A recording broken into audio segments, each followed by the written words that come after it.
All right. Hello, everyone. So for this recording, I will be continuing our discussion regarding the concept of demand and supply. So hindi lang yun, nagdagdag din ako ng ibang mga concepts na kailangan nating malaman at matutunan about the interaction and relationship between the demand and the supply. So last meeting or last week na karoon tayo ng activity about the paano ba 'to ano? Ayan. We had an activity about computing the demand function using the I mean completing a demand schedule using the demand function. Pero may naging twist. Hindi given yung intercept at saka yung slope. So we were tasked to first um find the slope and the intercept before we compute and be able to acquire the missing points like this one, the mga missing points ng ating demand schedule. So you have successfully acquired the slope and the intercept and was able to complete the demand schedule. So aside from that, nagkaroon din kayo ng pagkakataon na i-graph yung ating demand schedule. And as you have observed, nagkaroon ng abnormalities o may mga instances na hindi perfect yung itsura ng demand curve natin. Supposedly dapat isa siyang downward sloping which is like this, okay? Pababa at dapat. Pero may mga places in our demand curve na may abnormalities, especially this one. Nagkaroon ng pagbaba ng presyo at saka quantity demanded sa ating demand curve. Okay? Anong nangyari diyan? As we go back to our demand schedule, ito, highlight ko na yung kung saan tayo nagkaroon ng abnormalities. Sa presyong 800, ang bumili lamang sa product na portable solar power bank ay 25. Kung i-compare nyo sa ibang mga data o information natin, sa presyong 858, may 35 na bumili. Okay? Sa presyong 807, which is malapit na sa 800, may 48 na bumili. How come na sa presyo ng 800 pesos, 225 lang ang nabiling portable solar power bank. So, ito po yon yung dahilan, okay? Nagkaroon ng pagbaba ng quantity demanded kahit na ang presyo ay 800 because of different factors regarding the demand. So, napakaraming mga factors na pwedeng makaapekto sa interest o sa kagustuhan ng mga tao para bilhin yung isang produkto o isang serbisyo. Ano-ano yung mga factors na pwedeng makaapekto? Una dito is the changes in income of the individual or of the person. So, paano nakakaapekto yung changes ng income ng isang tao sa purchasing power niya o dun sa demand? So, kung mas mataas ang sweldo ng isang tao, ng isang individual, means that mas marami siyang pera na pwedeng gamitin pambili ng mga products and services. As you can see here, when income goes up, therefore, the consumer or the individual has more money to use in buying products and services. Okay? In contrary, pag mababa naman ang kanyang sweldo, ang result nun, syempre, mas konti yung pera na magagamit niya pambili ng mga products and services. Okay? Simple as that. Next one. Another factor that can affect demand is the availability or the prices of the substitute. Napag-aralan na natin yung substitute goods at saka complementary goods, hindi ba? So substitute good, these are goods that are similar to the products or services, okay? Like for example, sa Starbucks, may coffee sila, di ba? Sa Dunkin' Donuts, may coffee din sila. So kung hindi available o kung masyadong mahal ang Starbucks, pwedeng maging alternative o substitute ng Starbucks ang kape ng Dunkin' Donuts. Okay? So a substitute is a good that can be used in place of another. Okay? So yung product na pwede mong bilhin na parehas din lang yung gamit o parehas din lang yung satisfaction na nakukuha mo dun sa original na product. So, prices. Siyempre, kung mas mura ang Dunkin' Donuts kaysa sa Starbucks, hindi mo pipiliin to. Ang pipiliin mo o ang bibilhin mo, it's the Dunkin' Donuts, okay? At saka yung availability. Kung mas accessible sa'yo ang Dunkin' Donuts, siguro mas malapit sa'yo yung Dunkin' Donuts or dun sa online shop, sa Foodpanda, ito lang yung available, hindi available ang delivery sa Starbucks, then ang pipiliin mo is Dunkin' Donuts. Kaya nakakaapekto ito sa demand ng product na ito. Okay? So the price of the alternatives or the substitute and the availability of the substitute can affect the demand of that product, okay? Sa availability, pwede din yung ano, kung gaano kadami ang alternative sa product na ito. Like for example, Starbucks, may kape sila. Dunkin' Donuts, may kape din as an alternative. May kape din sa McDonald's. May kape din sa 7-Eleven. So yung mga yon, so it means marami kang alternative o substitute na pwedeng bilhin aside from Starbucks, okay? So availability of the substitutes or the alternatives. Next one, we also have here, we also have here the complementary. So the prices and the availability of the complementary goods. Pag sinabi natin complementary goods, ito yung mga products na o pair ng products na kung binili mo yung isa, dapat bibilhin mo din o kasama rin yung isang product. Ito, example lang to ha, pero hindi ko alam kung pwedeng maging complementary goods ito. We have the peanut butter at saka strawberry jam. Or ang pinaka magandang example nito is that peanut butter tsaka loaf bread or peanut butter tsaka pandesal. That's complementary, hindi ba? Pwede din yung gatas at tsaka sugar. Ano pa? Sasakyan tsaka gas. O yung mga yon, complementary goods po yon.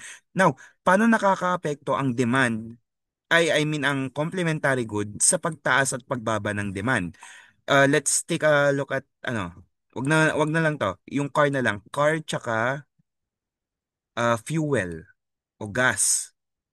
Now, kung mahal po ang gas, kung mahal ang gas, liliit ngayon ang demand para sa car. Kasi nga, ang car hindi gagana yan pag walang fuel. Depende na lang kung electric car yung bibilhin mo. Pero, in reality, pag mataas ang presyo, sabihin natin sa 1,000 per liter.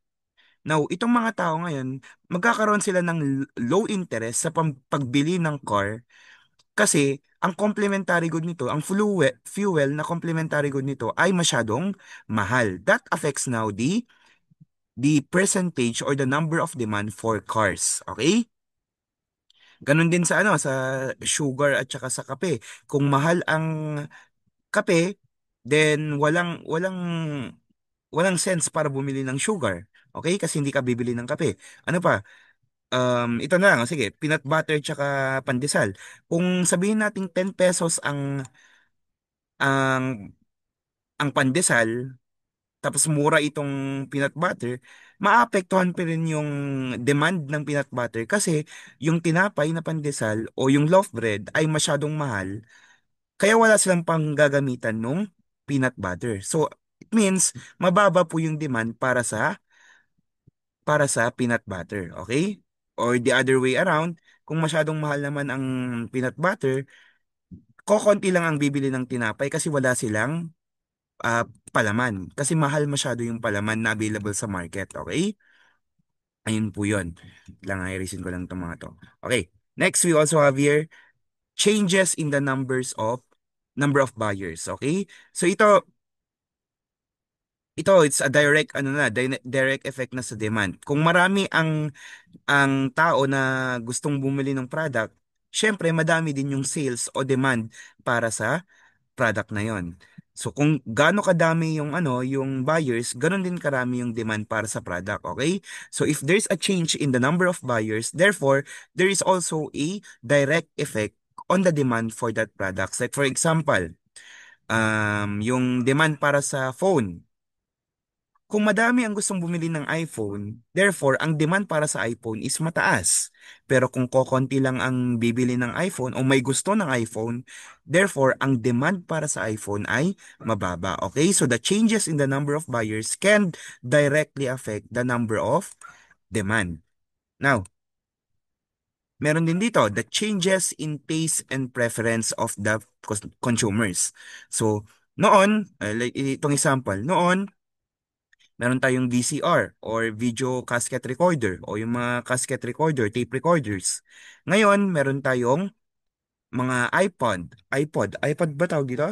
I, something like this. Yung MP3 player, di ba? So dati, ang ginagamit nila pang dinig ng music o to listen to music is cassette recorders or tape recorders. Pero ngayon, as time progresses, as modernization takes place, mas pinipili na ng mga tao ang iPod or mga MP3 players or even now yung mga phones natin pwede na mag-play ng mga music, di ba? So, dahil sa changes in taste and reference, ang demand para sa mga tape recorders ay bumababa kasi mas madami ang mga tao na mas pinipiling bilhin yung mga advanced na technologies or more convenient and more modern technologies kaysa dun sa mga dating dating mga products or services. Okay? Ayan po. Like for example, in cars, 'di ba? Madami na ang gustong bumili ng electric cars, e-bikes, kasi nga mas modern at mas matipid kaysa daw sa mga traditional na cars or traditional na motor. So ayun. So yung convenience, yung pagbabago ng taste o kagustuhan at saka yung preference ng mga tao ay pwedeng makaapekto sa demand ng product na yon. Kaya nangyari itong pagbaba ng quantity demanded kahit na yung presyo ay nasa 800 na. As you can see, di ba? Sabihin natin ito. Kapantay na ng half. Sabihin natin 850. 850 to. So sa 850 may around 38 na tao na gustong bumili ng product. Pero nung bumaba ang presyo ng product ng 800, mababa din yung gustong bumili. Why is that? Dapat kung mababa yung presyo, dapat mataas yung quantity demanded. Pero ang nangyari, mababa pa rin, nagstay pa rin sa mababa yung quantity demanded. The reason for that is the different factors that affects the demand of the product. Okay?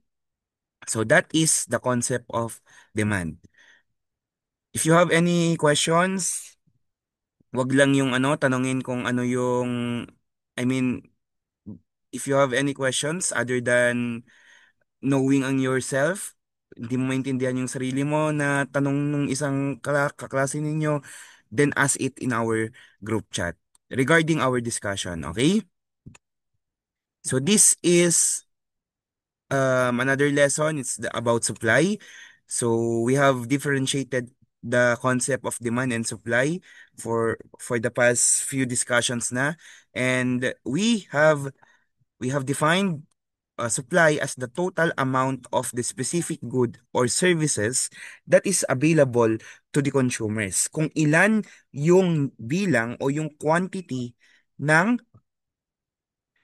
products or services na available na pwedeng bilhin ng mga tao. Okay? So this is usually determined by the factors such as the price, the cost, and the availability of the resources. Pag sinabi nating resources, yung mga gamit o yung mga materyales na ginagamit para mabuo yung mga goods at saka services. So nakadepende po ang presyo at dami ng supply sa availability at saka presyo at cost ng mga resources o yung mga materials. Like for example, madaming supply ng madaming supply ng damit kasi mura at saka maraming mga fabric, maraming mga silk na ginagamit para makabuo ng damit. Something like that. Phones. Madami tayong supply ng phones kasi mura at saka madaming available na metals o tsaka mga mother chips na ginagamit para sa paggawa ng cellphone o ganun. So, nakakaapekto po yung mga raw materials at saka yung mga normal materials na ginagamit para makabuo ng finished product dun sa sarami o dun sa quantity ng supply para sa product na iyon. I hope that you have understand the concept. Ito, para mas simplified, pag supply ang pinag-uusapan, it is the amount of a product that is offered for sale at all possible prices in the market. So, amount of a product, meaning to say kung ilan yung product na available sa market. Okay? So, we also have the law of supply. Ano naman ang law of supply class? Sabi natin dun sa demand, pag law of demand, it is inversely proportional. Meaning to say, kung tataas yung price, bababa yung demand. Pag mas mababa naman yung price, tataas naman yung demand. Okay? So, sa law of supply naman, baliktad siya. Ang tawag dito sa relationship niya is directly proportional. Meaning to say, if the price increases, the supply will also increase. Paano to? Take a look at the text. As prices rise, producers are willing to supply more of a product. Meaning to say, pag tumataas ang presyo ng isang produkto, mas gusto ng mga supplier o ng mga seller na dagdagan yung bilang ng kanilang product kasi alam nila nakikita sila ng malaki kasi mataas yung presyo ng product. Okay? Sana naiintindihan nyo yun. So, in contrary, as prices fall, kung mas mababa po yung presyo ng product, mas pipiliin ng mga producer o ng mga supplier na wag mag-supply kasi nga hindi sila kikita dahil sa baba ng presyo ng produkto nila. Okay? Ang ang logic lang diyan is that kung mataas yung presyo, mas gusto ng mga supplier mag-supply. Meaning to say, tataas yung number of supply natin. Pero pag mas mababa yung presyo, mas mawawalan ng, ng willingness o ng gana yung mga sellers na mag-supply ng product kasi nga hindi sila kikita because of the low price. Okay? Just look at the example. A bakery sells cupcake for 15 pesos each. Okay? And they produce 100 cupcakes a day. So by the price of 15 pesos, they produce 100 cupcakes a day. Pero nung tumaas ang presyo ng cupcake to 30 pesos, dumoble yung presyo niya, yung bakery ngayon starts making 200 cupcake.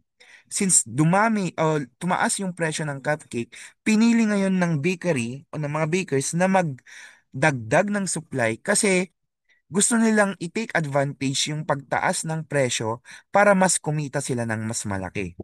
Okay?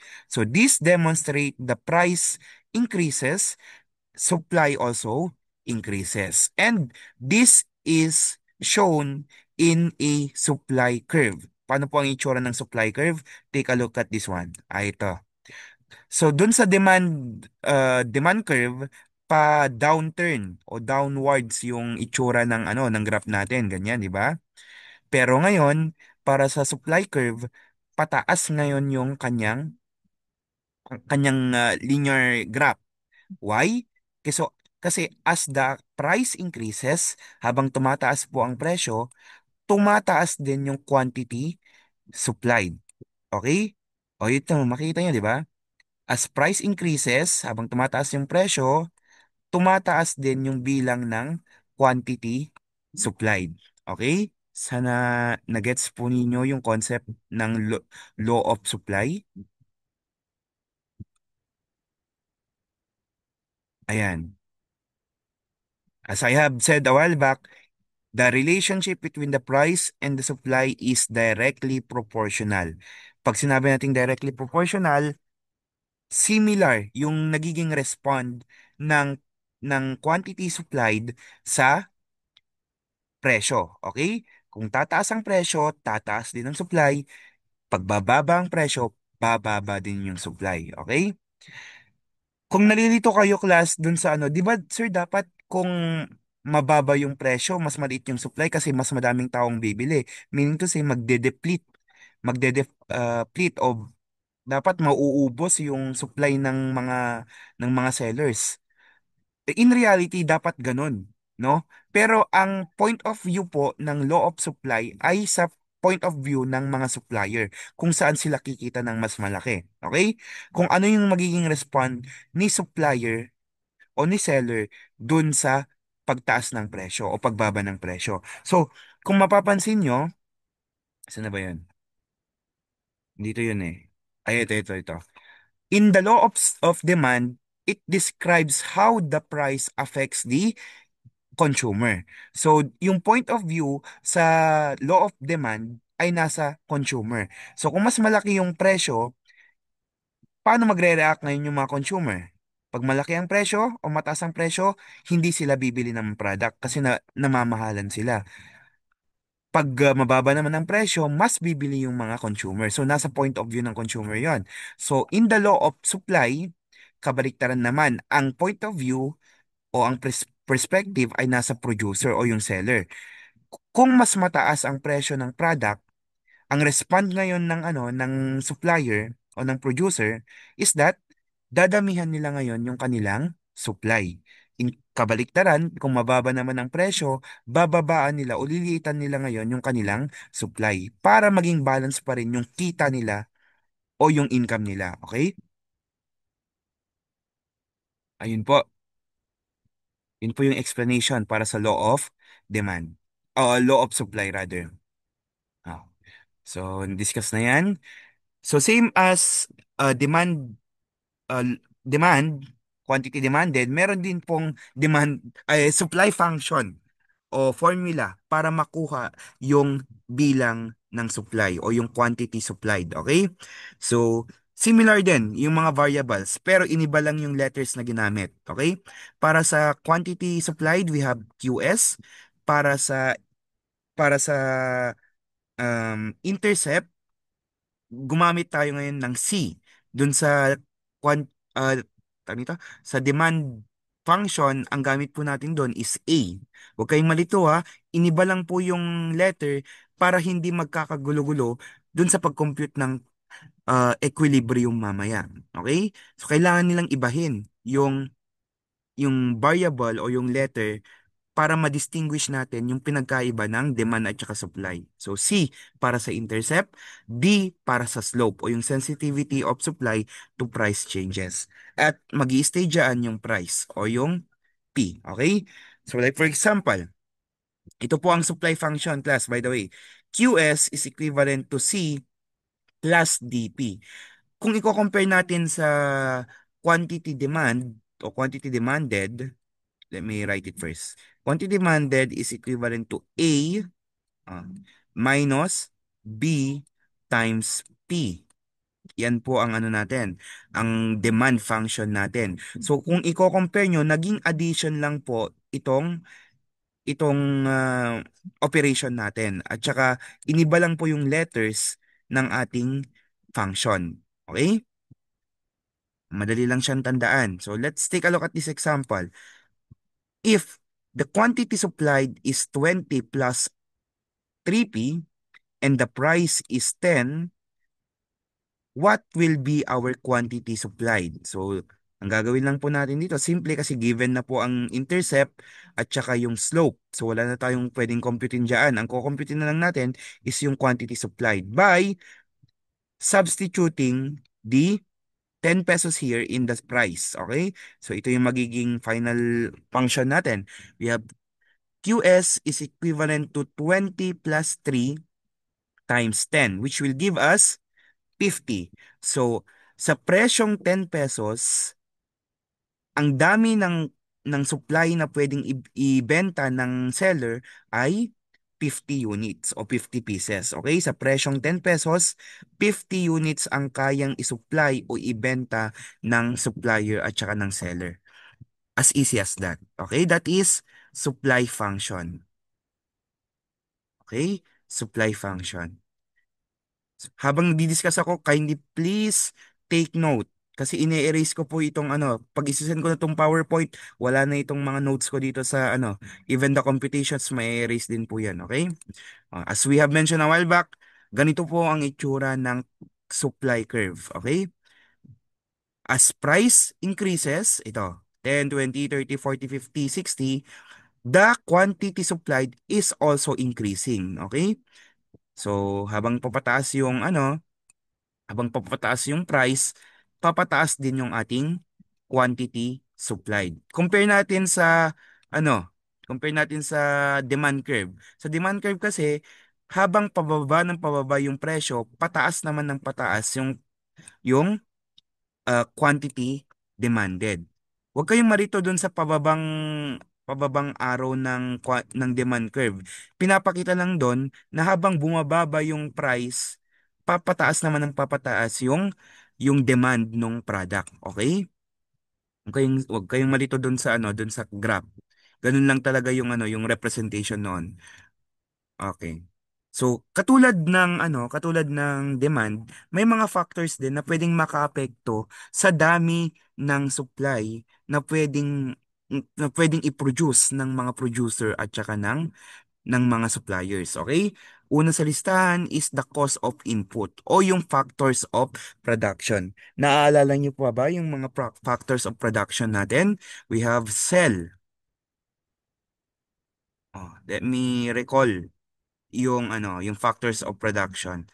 Cell for C for capital, E for entrepreneurship, L for land, and another L for labor. So itong apat na ito yung factors sa pag-produce ng mga products and services. So itong apat na ito yung kailangan natin para makaproduce ng product at saka services. So pag sinabi nating cost of input, kung gaano kamahal o gaano kamura yung mga presyo ng inputs natin o yung mga raw materials o yung mga factors of production natin. So as the production cost, kung tumataas yung expenses ng mga supplier sa paggawa ng product, bababa ngayon yung supply ng mga suppliers o yung supply ng product na yon. Okay? Just imagine, yung cake na lang, so yung cake. Sa paggawa ng cake, kailangan natin ng arena, ng itlog, at marami pang iba. So, just imagine na tataas yung presyo ng arena, ng cornstarch, ng itlog. So kung tataas po yung mga presyo noon, ang tendency noon is that bababa po yung supply ng cake. Kasi yung mga bakers ay mag-hesitate na gumawa ng cake kasi nga maaari silang malugi kasi malaki yung expenses nila sa paggawa ng iisang cake lang. Okay? In contrast, kung mababa naman yung expenses nila sa paggawa ng product, mas madami yung gagawin nilang produkto. Kasi nga, iti-take advantage nila yung murang presyo ng mga inputs o ng mga raw materials sa paggawa ng product. Okay? Yun lang yun. Next, we have changes in productivity. Changes in productivity. Pag sila natin productivity, kung gaano ka-productive o kung gaano kagana yung mga employers natin sa paggawa ng mga products and services. Kung gaano sila kaligsi, kung gaano ka-competent, kung gaano ka-bilis yung pag-produce nila ng products and services. Okay? So kung ang productivity ng mga manggagawa ay tataas din yung ating supply. Okay? For example, in bakery, pag ganado yung mga nagbe-bake o yung mga tawag ng mga bakers. Ano ba Tagalog ng mga bakers? Bakers na lang. Kung ganado yung mga bakers, it means madami silang kayang gawing pandesal o bread. Kung nangihina naman yung ng mga bakers, syempre, kokonti lang yung magagawa nilang bread or pandesal. Okay? So that is how changes in productivity affects the supply. And lastly, we have the number of sellers in the market. So kung madaming kompetisyon o kung madaming kakompetensya yung isang seller sa iisang o sa parehong product, ano ang mangyayari? Dadami ngayon ang supply sa market. Siyempre, kung madaming seller, mas madami yung supply. Kung mas maliit yung seller, mas konti yung supply. Just imagine in the market, in the public market, kung marami ang nagbebenta ng karne, siyempre mas madami ang supply ng karne sa palengke. Mas maraming pagpipili ang karne ang mga consumers o customers. Kung iisa lang o dadalawa lang yung nagbebenta ng karne, syempre, mas konti yung supply na ibinebenta sa market o yung pagpipilian ng mga customers. Okay? So ito po yung example ng isang supply schedule. Ito ay ginamit ko para sa rice. Okay? Supply schedule for rice. So per kilo at saka per sack naman. So per kilo, ang presyo ng isang kilo, let's say 20 pesos. Ilan yung willing na ibenta o i-supply ng mga supplier per sack? O 50 sacks ang kayang isupply ng mga supplier sa presyong 20 pesos per kilo, okay? So habang papataas ang presyo, papataas din ng papataas yung supply na maaaring isupply o maaaring ibigay ng mga supplier sa market. Okay? Then again, ito yung nangyayari kasi gustong i-take advantage ng mga seller o ng mga supplier yung mataas na presyo ng produkto. Okay? As simple as that po. So kung i-compare natin sa demand schedule, pag pag pag ganito yung we call it as recessive, okay? Recessive. Pag recessive, pababa po yung presyo o yung number, okay? Pababa. Pero itong nangyayari dito, since pataas yung presyo niya, so from 20 naging 50, so pataas po yung presyo as it goes down, ang tawag po natin dito is progressive, okay? Progressive. Progressive po yung arrangement ng ating supply schedule. Okay? Progressive po.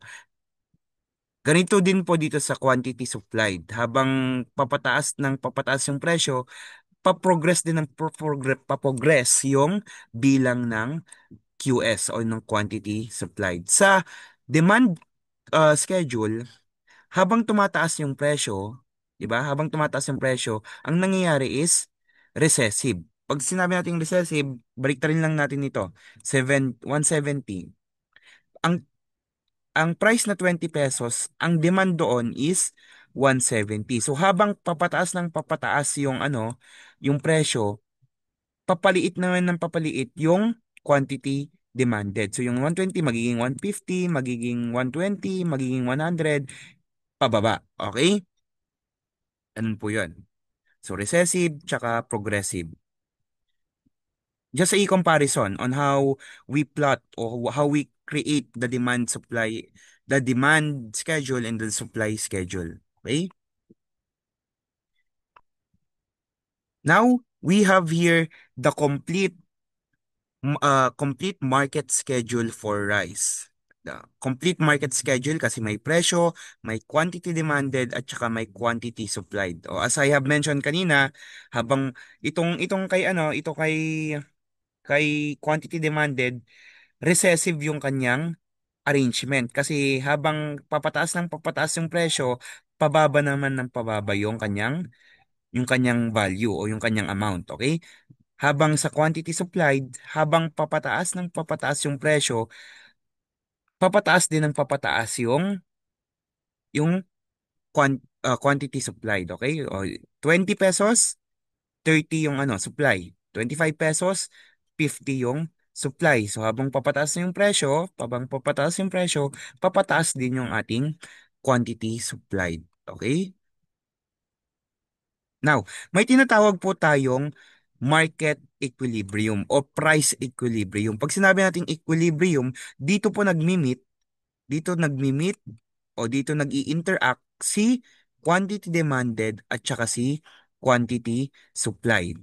Dito nag-i-interact si quantity demanded at saka si quantity supplied. Meaning to say, pag market equilibrium, dapat po ay balance ang quantity demanded at saka ang quantity supplied. Pag sinabi nating balance, Hindi dapat mas mataas yung demand, hindi dapat mas mataas yung supply. Balance silang dalawa.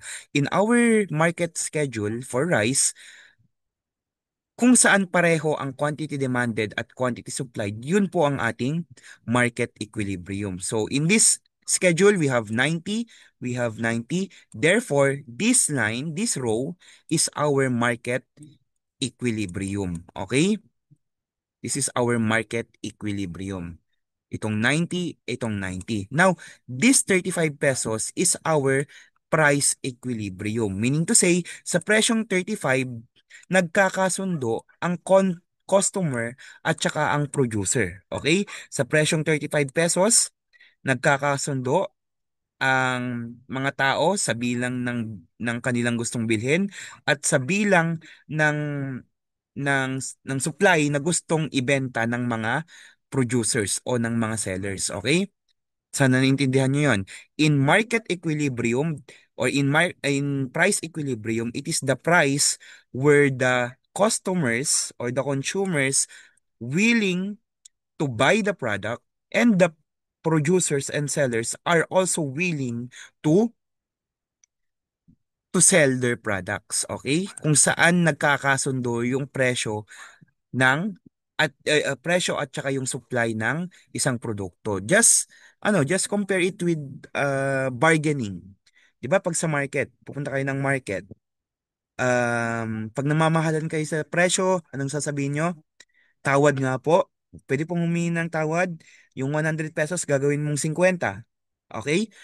Pag nag-agree ngayon si seller dun sa 50 na gusto mo, yung 50 na yon, yun yung ating market o yung price equilibrium natin. Kasi sa presyong 50 pesos, gusto mo yung product, gusto mo yung product at gustong ibenta yung product ng seller. Okay?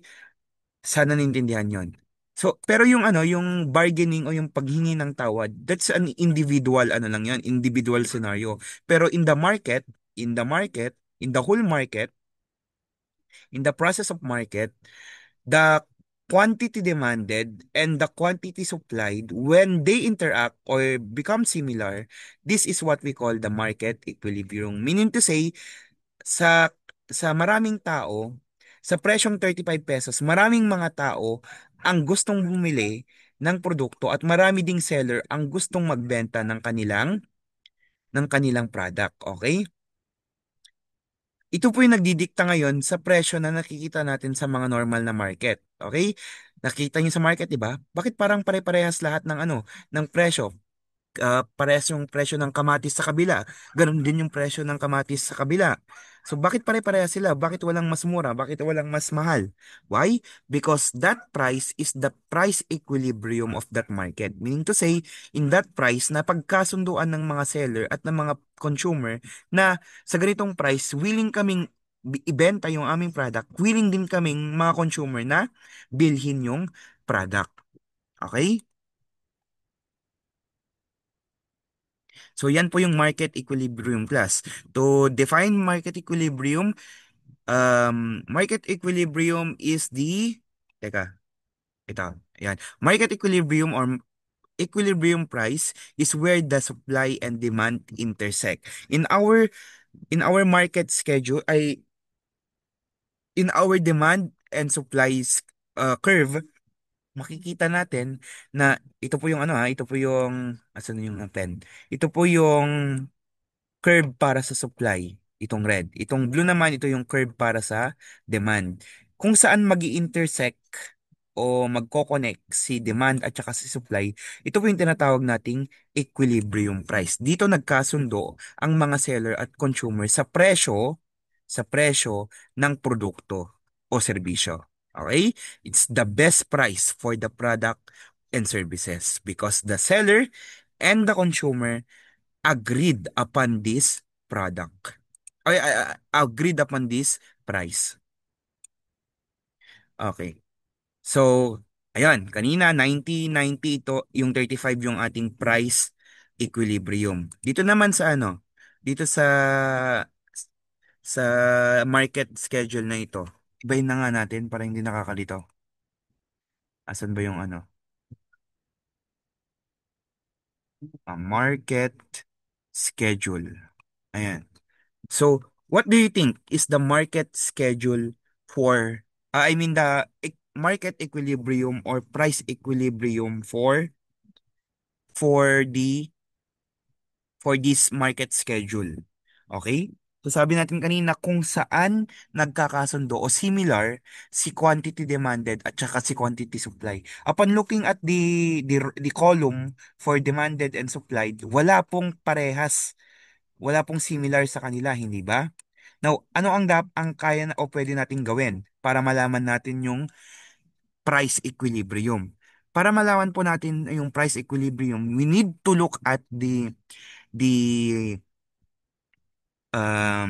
quantity demanded and quantity supplied na mas malapit yung kanilang amount. O kung sino sa kanila yung may pinakamalapit o pinakamaliit yung agwat. Okay?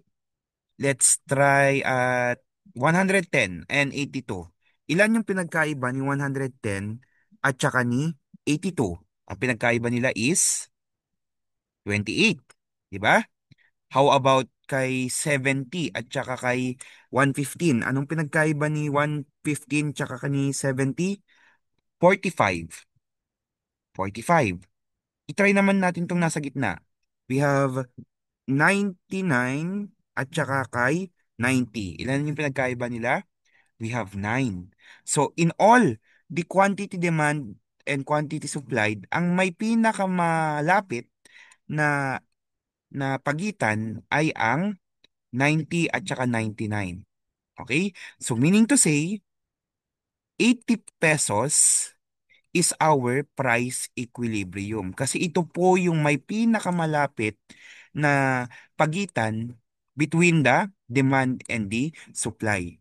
Ito po yung gagawin nating scenario kapag walang similar na demand at saka supply. Okay? So again, our price equilibrium is 80.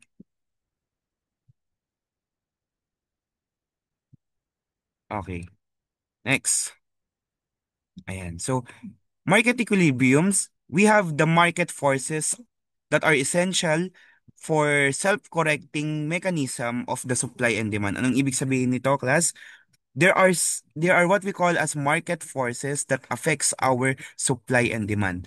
Ano yung mga market forces na binanggit natin kanina? Ito yung mga yon, yung mga factors that affects the supply and the demand. Okay? Ito mga yan. So iyan po yung mga market forces. Pero ang pinakamakapangyarihang market forces in our market is the price. Okay? Yung presyo po. Why? Kasi yung presyo po ang magdidikta kung gaano karami yung demand at kung gaano karami din yung supply. Okay? So price po yung pinaka-effective at pinaka-essential na market forces in our market. Okay? Now, we have the concept of supply ay shortage and surplus. Familiar na kayo dito kasi na-introduce ko na to dati.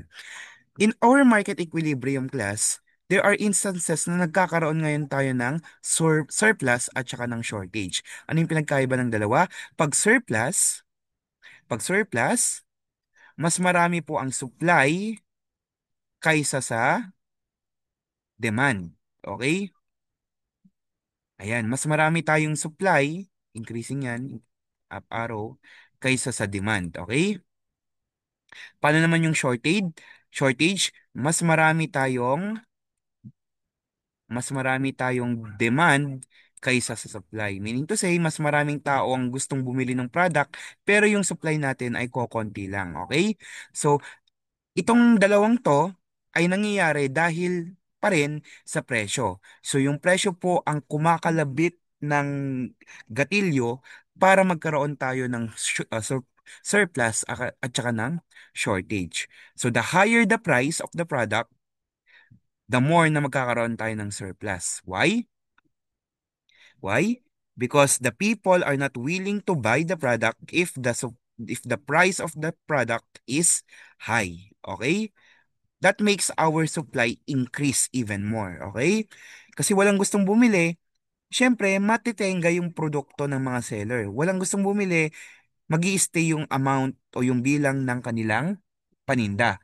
Pag mababa naman yung presyo, pwede tayo magkaroon ngayon ng shortage. Dahil madami ang may gusto ng produkto, maaaring mawalan ng supply yung mga seller kasi sa dami ng mga gustong bumili ng product. Okay? So dito sa tabi nito, may price fall dyan, may price increases. So ito yung mga paraan para maiwasan natin yung surplus at shortage. Now, kung may surplus, anong gagawin? Kailangang babaan yung presyo ng produkto para may bumili. Pag may shortage naman, kailangan nating taasan yung presyo ng product para mabawasan yung gustong bumili. Like for example, yung surplus. Alam niyo yung store ng Japan, Japan Surplus? Oo, meron natin dito sa Bigan sa tabi ng BDO, dun sa public market, 'di ba? So, yung produkto sa Japan na hindi na ibenta, surplus po nila yon, surplus. Madami silang supply. Now, ano yung ginawa nila dun sa store? Binabaan nila yung presyo para madami yung tao na bibili. Okay? Para mabawasan yung supply ng kanilang product. Pag shortage naman, kailangan nating taasan yung presyo para mas maliit yung tao o yung consumer na bibili ng produkto. Okay? So, self-correcting po yung tawag natin sa mechanism na ito. Okay? Self-connect. Ayun, self-correcting. Now, the point where the supply and demand meets is called equilibrium. At this price, the quantity supplied equals the quantity demanded, meaning there is neither a surplus or a shortage. So sa equilibrium class, wala tayong surplus, wala din tayong shortage. Kasi nag-agree yung consumer, nag-agree si seller dun sa presyo ng produkto. Like for example, a store sells sneaker at 1,000 pesos per pair. Yung isang sapatos na sneaker, 1,000 per pair. Matching supply and demand at 100 pairs per week. Raising the price of the shoes, the sneaker, to 1,500 will create a surplus. Kasi nga, mas maliit yung mas konti yung tao na bibili ng sneaker kasi tumaas yung presyo niya. Pero pag drinap mo naman yung presyo nito sa 500, marahil magkakaubusan ng supply kasi nahati yung presyo ng sneaker. Kung ako din, kung original yung sneaker tas 500 lang, bibilhin ko din yon. Okay? So this price is the equilibrium price where supply and demand are, then again, they are balanced. Okay? So meron po tayong market equilibrium function. Meron din pong formula para makuha ang ating equilibrium. So para makuha po ang ating equilibrium, kailangan natin pagsamahin ang demand function at saka supply function. Okay? So this is our official function. It is A minus BP is equal to C plus DP. Ito po yung ating function. Okay? Saan natin kinuha itong dalawa? Kinuha natin dito sa demand function at saka sa supply function. So kinuha lang po natin to kasi hindi naman natin kailangan to. 'Di ba? Kasi equals naman 'yon. So, A minus BP, nilagay natin dito, is equal to C plus DP. Kasi ang equilibrium, it is the balance between the supply and demand. Meaning to say, dapat equal po, equal si demand, equal kay supply. Okay? Now, hindi po ito ang pwede natin gamitin para makuha yung price equilibrium. Para makuha yung price equilibrium, kailangan natin itong function na ito o yung formula na ito. So, paano nito nakuha? How did we get this this function? Paano tayo nakaderive ng ganyang formula? Let me explain in the next slide. Yan. At market equilibrium, quantity demanded is equivalent to quantity supplied. So A minus BP is equivalent to C plus DP. To solve for the P or the equilibrium price, we need to move the terms or the variables around the equation. So, ano ang nangyari? So kanina, ito, we will combine now the similar terms. Ang similar terms dito, A at saka C. So we transpose C here, making it as negative. So A minus C. Ito naman, si negative BP, ito transfer natin sa kabila, which will make BP plus DP. So ito na po yung yung magiging itsura nun. Now, dahil ang kailangan natin is P, kailangan nating i-separate si P kay B at saka D. So dahil multiplication din lang yan, pwede natin gawing pagsamahin na lang si B at saka D, tapos i-add natin siya multiplied by P. Okay? Ito po yung inyong formula. Now, how can we derive for this one? Paano natin i-isolate si price? Medyo magulo na yung ano. Paano natin i-isolate si price dito sa equation na ito? So, nung gagawin natin, let's divide both side with B plus D. Okay? B plus D. So, kung pag dinivide natin both sides, ika-cancel out natin yan. Ang matitira dito is P. At ang magiging formula natin is, here it comes. Oh, walang ano yan. P is equivalent to AC over, ano, A minus C over B plus D. So, to get the price equilibrium, we have A minus C over or divided by B plus D. Okay? So, yan po yung ating equilibrium function. Ito po yung gagamitin nating function. Okay? Ito yung official na function na gagamitin natin. Now, let's try. Let's try to compute for the market equilibrium. So, ito po, nandito na yung ating formula. Now, let's use this one. Demand, let's use this function. Nagbigay na ng given dito. So, QD is equivalent to 200 minus P, 4P. Tsaka sa supply naman, QS is equivalent to 20 plus 2P. So, hindi na natin kailangang kunin si slope at tsaka si intercept kasi given na sila. Okay? Now, in this market schedule, may tatlong missing na kailangan nating hanapin. So, let's find out kung ano yung mga yan. Okay? Let's find out. Now, kahit given po itong dalawa, pwede pa rin natin makuha si slope at saka si intercept. O, wag muna natin gamitin to. Tignan muna natin let's come up with the ano, let's derive with the slope and the intercept. Now, what is the demand function ulit? Demand function is QD is equivalent to A minus BP. Yan po yung formula for demand function. For demand, for supplied, supplied function, you have quantity supplied is equivalent to C plus D times P. Okay? Pasensyahan nyo na yung sulat. Importante na intindihan. Okay? Ito po yung formula na gagamitin natin. Now, how can we arrive or how can we attain or get our slope dito muna sa demand function? How can we get our slope and our intercept? Okay? Slope and our intercept. Intercept. Ano lang, in intercept. Now, how can we get that? So, in our discussion, we have said that the formula for the slope is the change between the quantity demanded and the change in the price. So, how can we do that? We have Q1 minus Q2 over price 2 minus P1 or price 1. Okay? Now, let's use these two extreme. Higher extreme at saka lower extreme. Para hindi niyo po makalimutan, itong first row, ito po yung QD1 natin tsaka price 1 natin. So, pababa po yan, okay?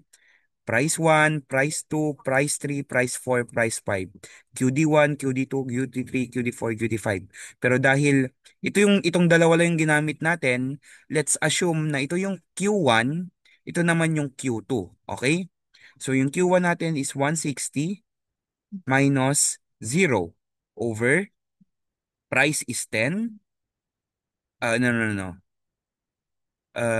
Our price is 50. Ito yung P2 natin, di ba? It's 50 minus 10. So, 160 over 40. Ilan po yung 160 over 40 class? We have over 40. We have 4. See, 4, 8, 12, 16. That's 160. So we have B, slope is equivalent to 4. Okay? So may slope na po tayo. I-erase na lang natin para hindi nakakarito.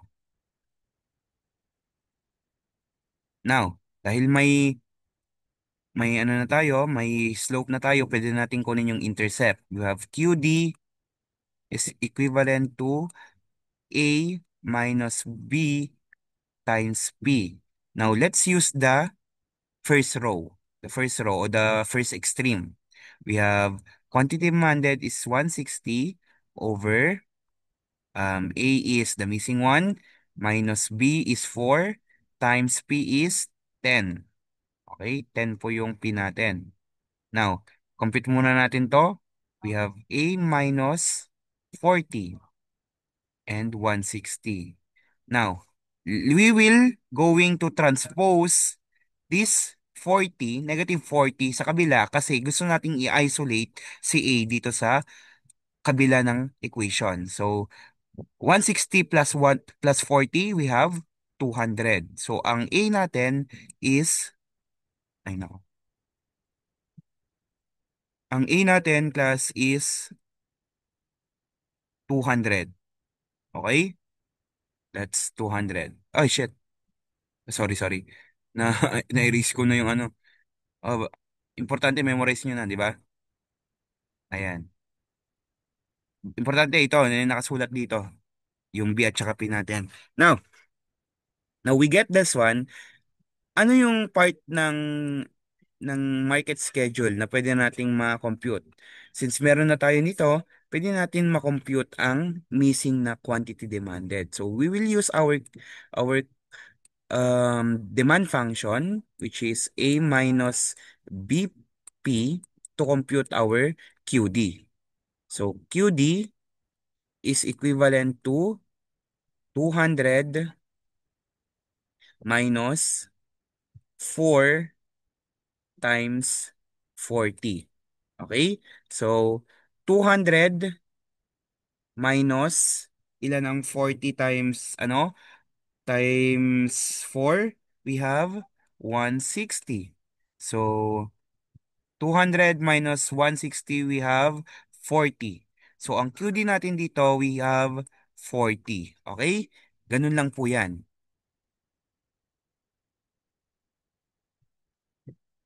Okay. Now, nawawala ngayon si QS o si quantity supplied. So, paano natin kukunin ngayon si quantity supplied?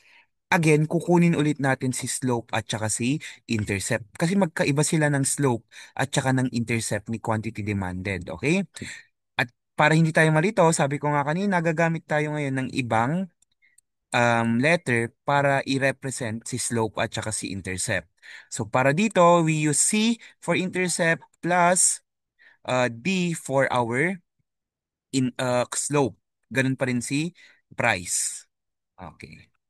Now, to compute our slope, we need to have this formula. Okay? Ito po yung formula for the slope. Ay, hindi. Slope. Yan, slope. Pag slope po, we have QS, QS2 minus QS1. Okay? Over P2 minus P1. So, yung dun sa demand, QD1 yan, di ba? QD1 itong part na to. Tapos QD2 ito. Pero dahil directly proportional si price kay quantity supplied, magkaparehas po sila ngayon. Okay? So, continue natin. Letter D yan. We have QS2 is dito sa baba. We have 120 minus QS1 is 40. QS1 ito, 40. Over price, P2 is 50. Pangit na. P2 is 50 minus P1 is 10. So that will give us 120 minus 80, ay 40, we have 80. 50 minus 10, we have 40. So D is equivalent to 2. Okay. D is equivalent to 2.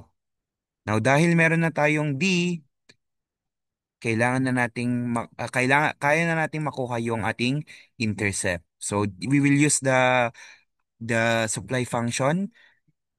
Ah, what is the formula? We will use the first row again. We have 40. C yung hinahanap natin. D is for 2. Price is 10. Let's compute first this one. C is equivalent to 20 over 40. We will transpose this one there.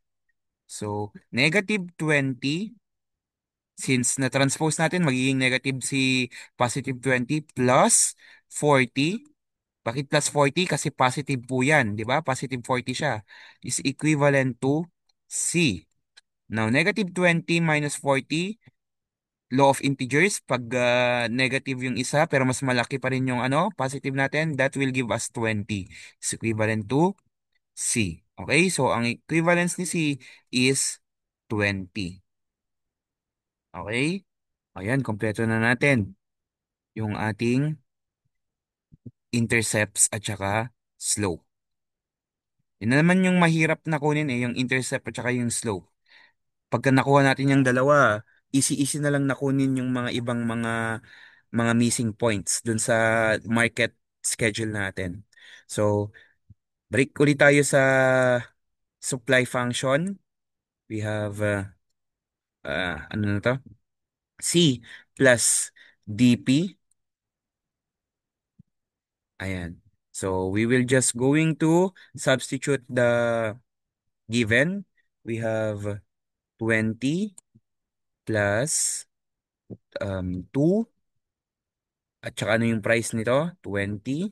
Kasi yung missing doon. So, we have 20 times 2, we have 40. Therefore, our quantity supplied is 60. Okay? 60 po ang missing dito. Okay? So, kanina 40 to, di ba? Ayan. So, na-compute na natin yung dalawa. Na-compute na po natin yung dalawa. Now, the real challenge is to compute for the price. Now, sir, ang price, 'di ba, isa-substitute lang yung ano? No. Since given po ang quantity demanded at quantity supplied, para mahanap po ang price, kailangan po natin gamitin, balikan itong ating formula. This one. Okay? So this one. So how can we compute for that one? Teka, yan o. P is equivalent to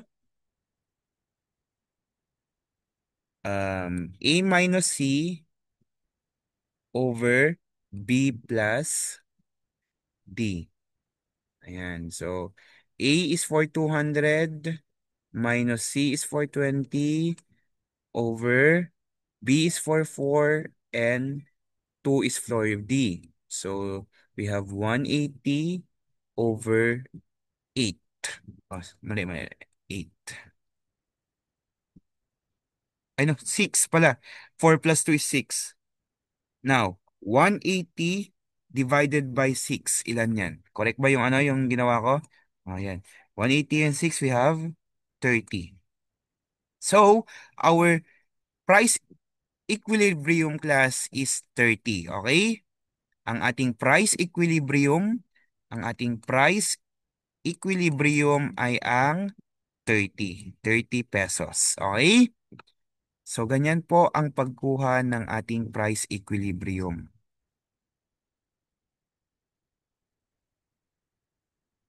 Let me erase diyan. Mahirap siya pag hindi mo naintindihan yung process. So, ulit-ulitin nyo yung video kapag hindi nyo nagigets para mas madaling masagutan kung ano yung mga sasagutan in the near future. Okay?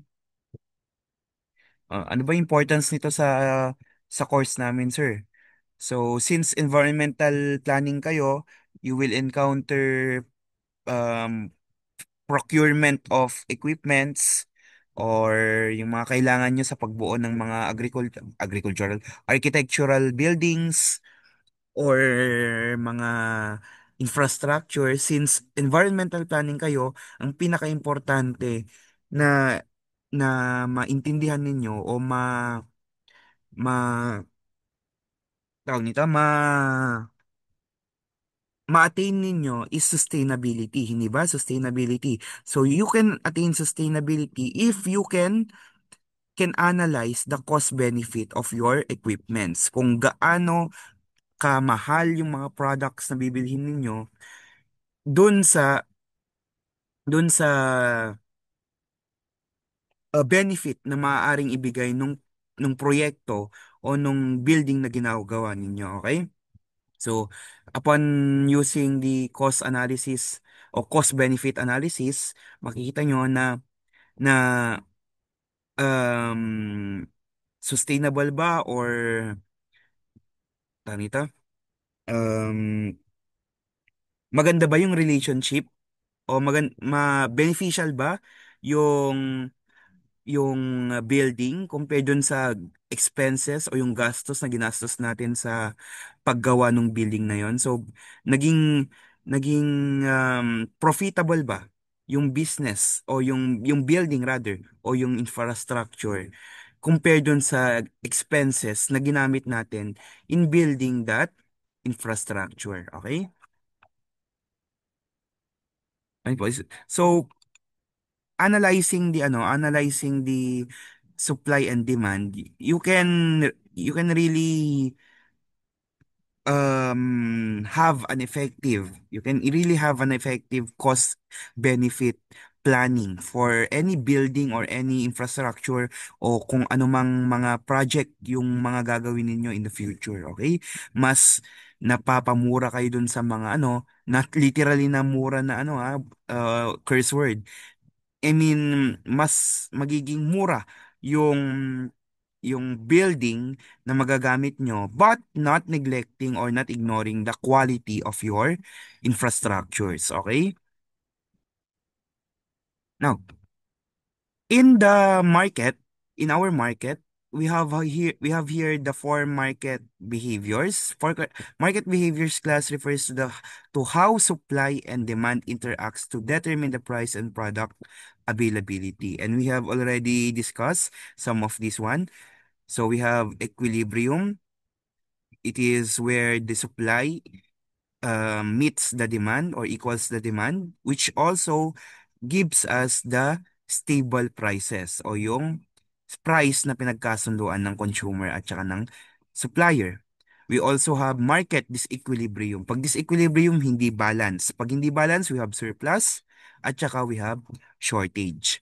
We also have here shifts. Pag sinabi natin shifts, nagkakaroon ngayon ng pagbabago ng ating demand curve. Just imagine this one. Shift. Pag may shift, sabi natin dito, product A, product A, tsaka product B. Now, nagkakaroon ngayon ng shift o movement ng demand curve. Ito po yung demand curve natin ha. Itong dinodrawing ko. Nagkakaroon ng demand curve from left to right, kasi si product A, yung original na product, ay napalitan ng product B. Sino yung product B? That is the alternative product o yung product na binili mo kasi ayaw mo na kay product A, yung substitute mo, okay? So, nagkakaroon ng shift kasi may mga external factors that changes the supply and the demand of the product, okay? So, kung magkaroon ng changes sa supply and demand, it can also affect the price. Now, for the shortage and the surplus, makikita natin dito sa supply and demand curve na ang supply po ay nasa taas at ang shortage ay nasa baba. Bakit ganito po yung arrangement niya? Kasi kung surplus, paano yung surplus ulit? Madami yung supply, mas madami kakainin yung supply. Yan. Mas marami yung supply kaysa sa demand. So kung makikita nyo dito sa graph, mas mataas yung supply, Nandito yung supply, meaning to say, sabihin natin 1, 2, 3, 4, 5, 6, 7, 8, 9, 10. Oh, sa supply, 10 yan. 10 yung supply natin. Eh, yung demand natin, nandito lang. Nasa 3 lang, siguro, o 2. Oh, nandito lang yung demand natin. So, this is our demand. This is our supply. So, dito sa part na ito, nagkakaroon ng surplus. Okay? Habang yung shortage naman, pag shortage, nandito yung demand, so it's around 7 or 8, nandito naman ngayon yung supply. Ay, ito naman ngayon yung supply, nasa 2, nasa 3. So, dito sa part na to, ay, dito pala, nandito, nasa 2 or 3. So, dito sa part na ito, makikita natin yung shortage. Okay?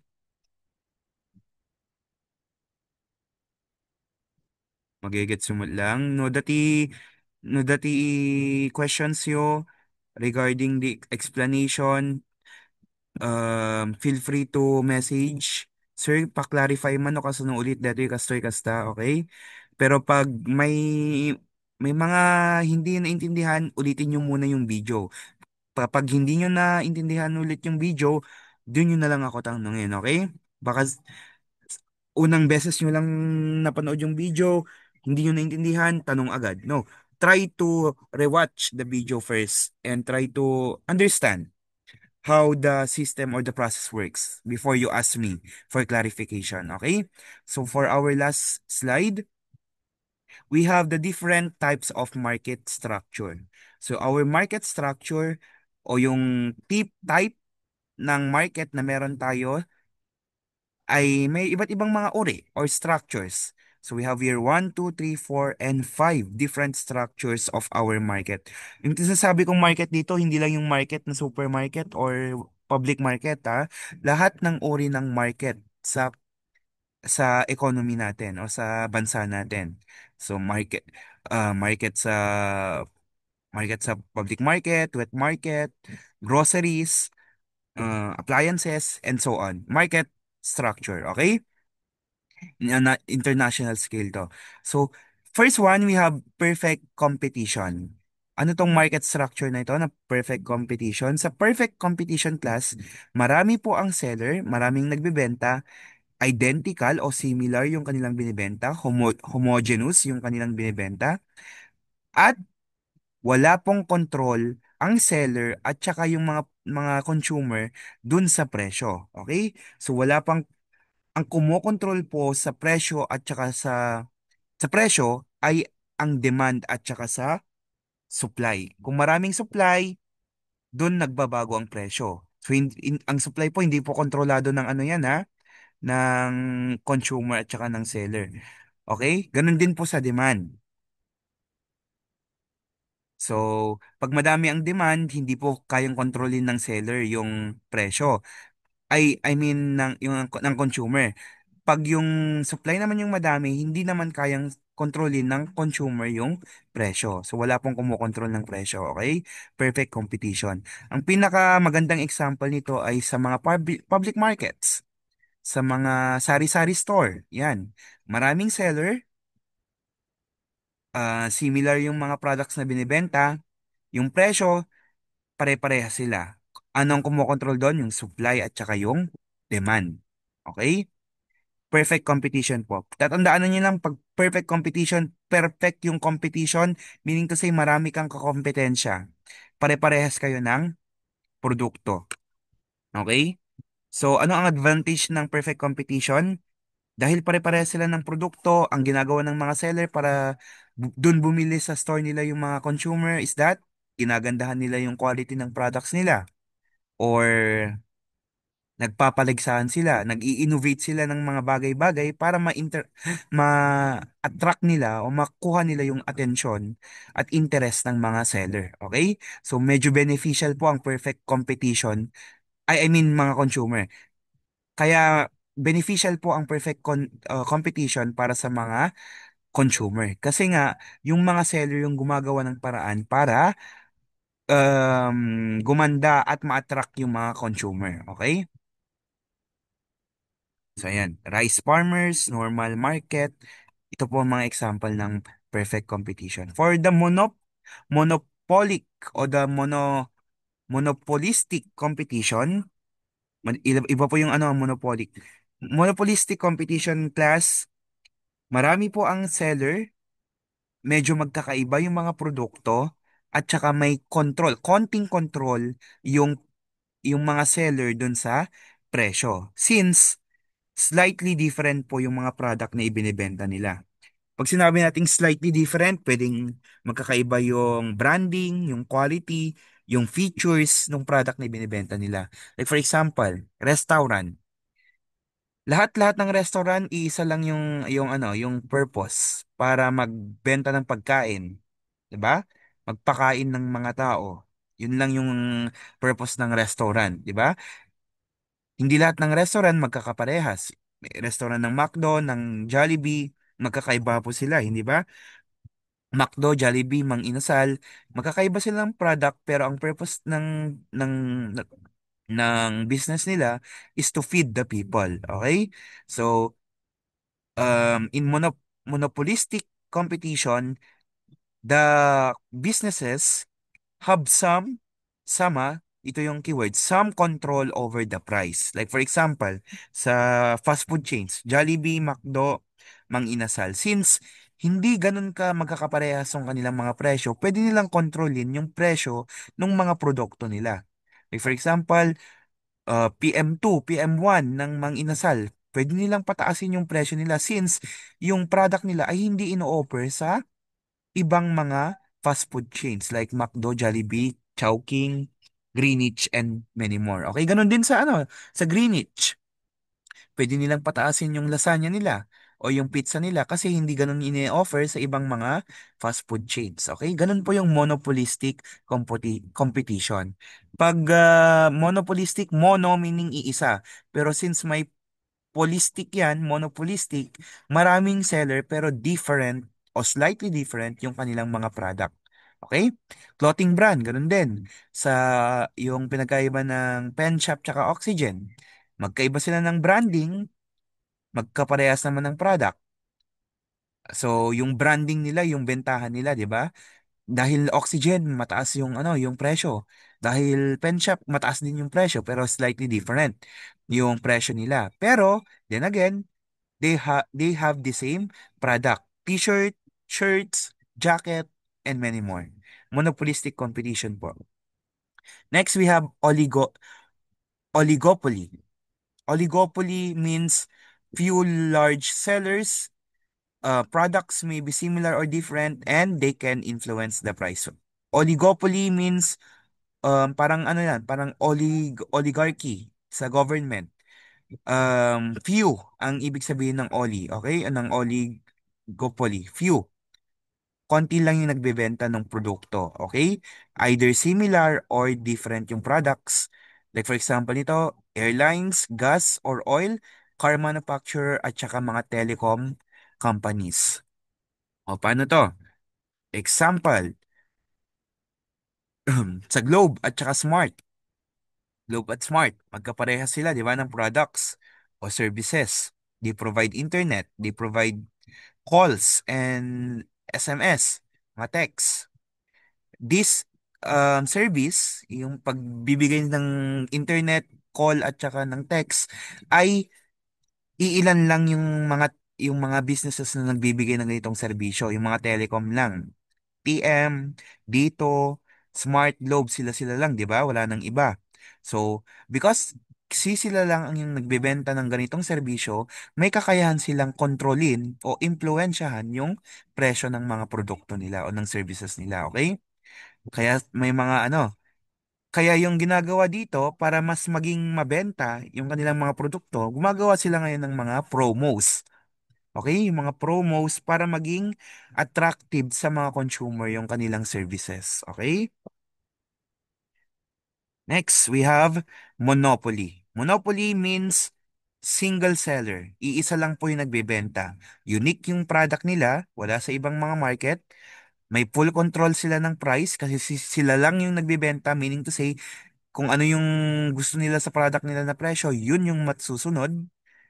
At Kung maraming seller, syempre lahat tayo ang buyers, okay? O ang consumers. Iisang pinagbibilhan, lahat tayo ang consumer. Example nito, mga local water supply company natin, yung mga electric cooperatives natin, ISECO, yan, Meralco. Sa ano naman sa local water, we have Nawasa, water supply, and so on. Okay? Manila Water, yan, Prime Water.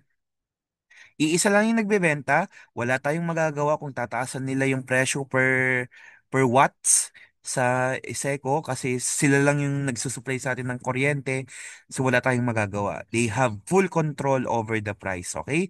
That is monopoly. So, mas advantage po to ng mga seller kasi kontrolado nila yung presyo. Now, pag ganun ba, wala na tayong magagawa? Diyan po papasok ang gobyerno. Ang gobyerno po ngayon ang nagre-regulate ng presyo ng mga produkto at serbisyo na hindi kayang kontrolin ng mga tao, ng mga normal na tao. Okay? So they give floor, price floor, at saka price ceiling, di ba? Napag-aralan na natin yan, price floor, price ceiling. Yung pinakamataas na presyo na pwedeng ibigay o ibenta at saka yung pinakamababa, yung at pinakamababang presyo na pwedeng gamitin ng mga seller. Something like that. Okay? That's monopoly. Oh, and lastly, we have monopsony. Anong pinagkaiba ni Monopoly kay Monopsony? Kay Monopoly, single seller. Kay Monopsony naman, this is unique, single buyer. Iisa lang po ang bumibili. Marami ang nagbebenta. Ano ang example nito? Ang concrete example nito, yung mga businesses. Large factory hiring workers in a small town or the government. Example, yung mga companies na nag-hire. So, yung yung company na nag-hire, sila yung buyer. Sino ang binibili nila? Yung mga workers. So, binibili nila tayong mga nag-a-apply, binibenta natin yung sarili natin dito sa mga companies. Okay? So, binibenta natin, babayaran nila tayo through salaries. Okay? So, ito po yung ibig sabihin ng monopsony. Iisa lang yung buyer at maraming mga sellers. Okay? Another example nito ay yung gobyerno. May instances na ang gobyerno lang yung bibili ng produkto at maraming nagbebenta nung produktong yon. Like for example, sa rice. Example lang to ha.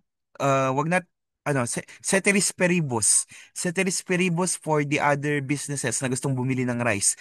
Just imagine that ang ang bumibili ng rice sa Pilipinas ay ang gobyerno.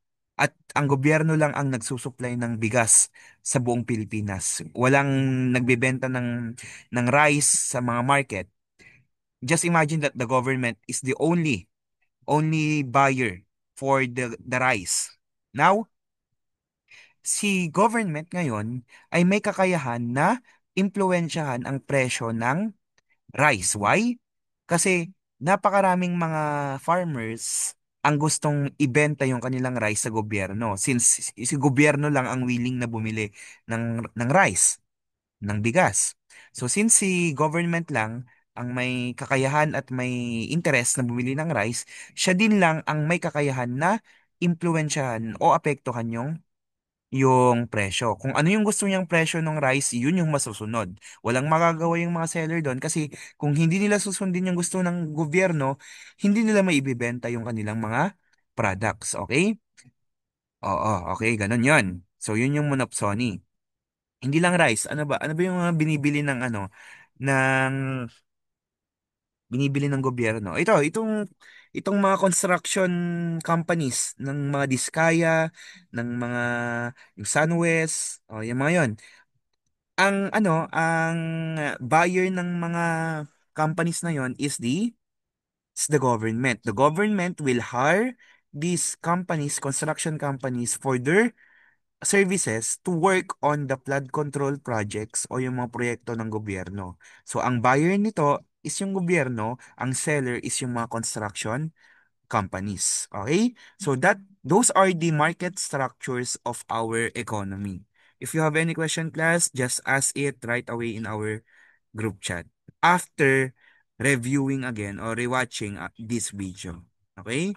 So that ends our discussion on demand, supply and demand. Okay? May dalawa po tayong discussion for finals, which I will discuss on Tuesday. So that's it. Now, for your last activity on supply and demand, I will send an activity. Oh, no, no, no, no. Send ba ako na? Oh, short activity lang para i-identify, i-assess kung naintindihan niyo talaga yung market equilibrium at saka yung supply and demand function. Okay? Parang similar dun sa ginawa natin sa naunang activity. May solving pa rin.